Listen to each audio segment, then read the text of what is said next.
Megastar Chiranjeevi గారి cinema చేయాలంటే చాలా ఎనర్జీ కావాలి, చాలా అంటే ఎంతో చేయాలంటే ఫ్యాన్స్ ఫాలోయింగ్ ఎక్కువ, మైలేజ్ ఎక్కువ, ప్రతి పాట రీచ్ అవ్వాలి. కానీ దీంట్లో నాకు మోర్ సెంటిమెంటల్ సాంగ్స్ ఎక్కువ అయిపోవటం వల్ల రెండు సాంగ్స్ హబీబీ అండ్ ఇంకోటి మిస మిస మెరుపుల మెహబూబా, అది ఈ రెండు సాంగ్లు కొంచెం చిరంజీవి గారి స్టైల్గా బ్రేక్ డాన్సు, ఒక new trend of song. Habibi అయితే ఇప్పటికీ నేను యుఎస్లో కానీ ఎక్కడ షోస్లో పాడినా కూడా వన్స్ మోర్లు అదే డ్యాన్సులు అందరూ. హబీబీ ఆ మూమెంట్ కూడా అందరూ అక్కడ వేస్తుంటారు అనమాట, అంత పాపులర్. అంటే ఒక థీమ్ లారెన్స్ గారు చేశారు, అది ఒక కొరియోగ్రఫీ, ఒక థీమాటిక్గా ఒక దాని ఏమంటారు థీమ్ స్టెప్స్ అనమాట, ఒకే స్టెప్స్ అలా కంటిన్యూ అవుతుంటుంది. ఆ తర్వాత చిరంజీవి గారి సినిమా అన్నింటిలో ఫాలో అయ్యారు ఆ ప్యాటర్న్ అనమాట.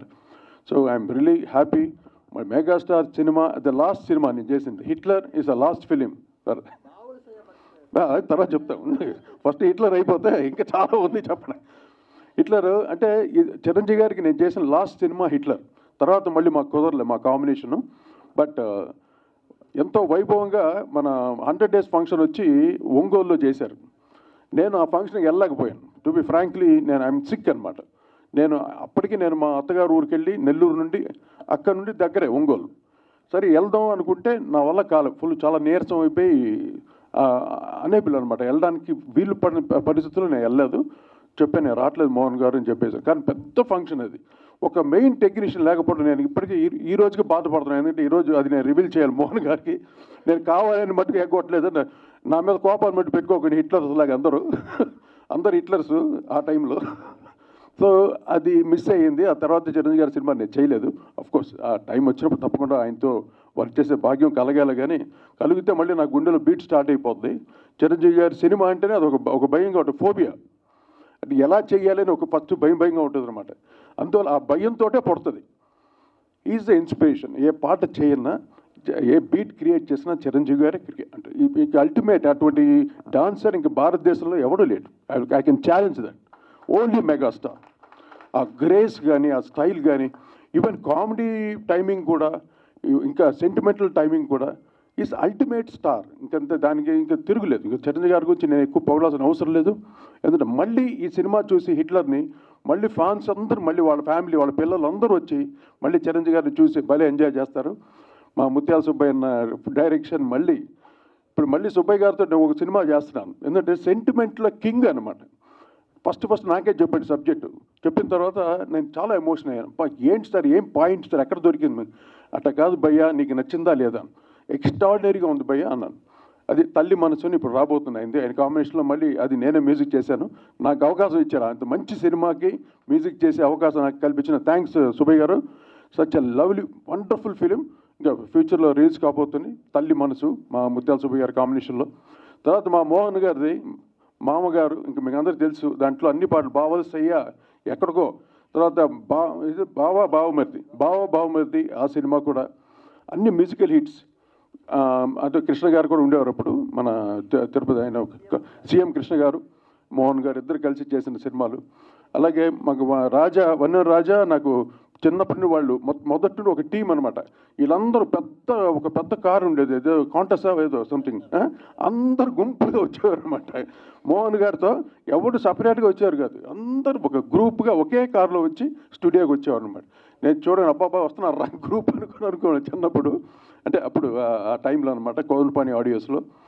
సూపర్. ఆ ప్యాటర్న్ అవన్నీ తలుచుకుంటుంటే అది ఆ వర్కింగ్ ప్యాటర్నే వేరండి ఆ రోజుల్లో. విత్ లైవ్ ఆర్కెస్ట్రా, ఇంత పెద్ద స్టూడియో ఉండేది రికార్డింగ్ స్టూడియోస్లో, ఫుల్ ఆర్కెస్ట్రా తోటి ఆ మ్యూజిక్ చేస్తూ, ఓ మై గాడ్. ఆ ఫీల్ నాకు ఇచ్చింది ఏటీఆర్ మోహన్ గారు ఎక్కువ. తర్వాత నా రవికిషోర్.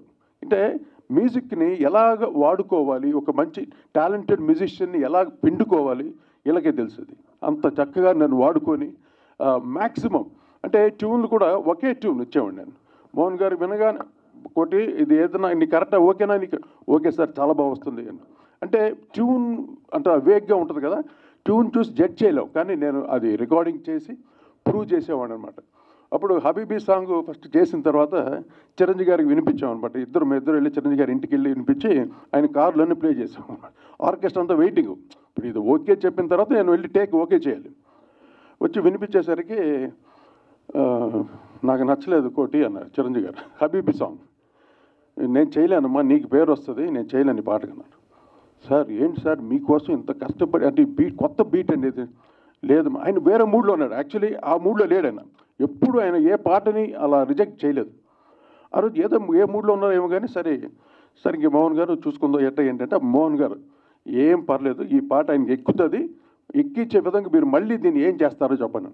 అప్పుడు మళ్ళీ నేను కొంచెం రీమిక్స్ చేసి కొన్ని ఇన్స్ట్రుమెంట్స్ని యాడ్ చేసి ఇంకా బెటర్గా చేసి ఇచ్చామన్నమాట. అప్పుడు అది మోహన్ గారు తర్వాత చెప్తారు మీకు ఎలాగ ఆయన ఆ సాంగ్కి మళ్ళీ ఎలా రియాక్ట్ అయ్యారు అనేది. Great days. ఆ రోజు తలుచుకుంటే చాలా ఆనందంగా వస్తుంది నాకు. So I'm so happy. ఈరోజు హిట్లర్ లాంటి ఒక పెద్ద సినిమాకి మ్యూజిక్ చేశాను. అన్ని songs sentimental and more electronic music, అన్ని బ్యాక్గ్రౌండ్ స్కోర్, టోటలీ ఒక మ్యూజిక్ ప్యాకేజ్ అనమాట, packed with music Hitler. So thank you Mohan గారు. Once again I'm very much happy. ఈ సినిమా మళ్ళీ హిట్ అవుతుంది నో డౌట్. జనవరి 1కి అందరికీ ఒక హ్యాపీ న్యూ ఇయర్ తోటి హిట్లర్ మీ ముందుకు వస్తుంది. అందరూ ఎంజాయ్ చేయండి. మళ్ళీ మెగాస్టార్ ఫ్యాన్స్కి అంతా ఒక ఫ్రెష్నెస్ అనమాట. మళ్ళీ అప్పట్లో మెగాస్టార్ ఎలా చేశారు అని అందరికీ తెలుస్తుంది. అంటే ఈజ్ అల్టిమేట్ స్టార్. ఇంకా ఆయన గురించి ఇంకా ఎక్కువ చెప్పాల్సిన అవసరం లేదు. సో ఇంకా అలాగే ఇంకా వేదిక లభించిన ప్రతి అందరికీను నా ధన్యవాదాలు, కృతజ్ఞతలు. నా ఇంత చక్కటి అవకాశం కల్పించిన మా మోహన్ గారికి, మా ముత్యాల సుబ్బయ్య గారికి థ్యాంక్ యూ వెరీ మచ్. అలాగే మా బాబు మోహన్ గారు, ఏ సినిమా ఆయన ఉంటే ఆ సినిమా హిట్, ఆ సీన్ లేని ఇటు కామెడీ, అంత గ్రేట్ కామెడీ అయినా గ్రేటెస్ట్. అలాగే మా రాజ్ కుమార్ గారు రైటర్, ఎన్ని డైలాగ్స్, ఎంత ఒక టీం అనమాట మేమంతా. ఎవరు పని వాళ్ళు ఒక సబ్జెక్ట్ దొరికితే ఆ సబ్జెక్ట్ని ఏ రకంగా మనం మ్యాక్సిమం మన పవర్ ఎలా పెట్టగలం అన్నట్టు అందరూ అలా వర్క్ చేసి వచ్చేవాళ్ళం అందరూ మేమంతా. సో ఈ అవకాశం నిజంగా సాలూరు రేవశ్రీ తనయుడిగా నాకు చాలా గొప్పగా ఫీల్ అవుతున్నాను. అలాగే మా గురుగారు చక్రవర్తి గారి ఆశీస్సులతోటి, ఈరోజు కోటిగా మీ అందరి ఆశీస్సులతోటి ప్రతి ఒక్కరి హృదయంలో నా పాటలు ఉన్నాయని భావిస్తూ మీ ముందు సెలవు తీసుకున్నాను. Thank you very much sir. Thank you. God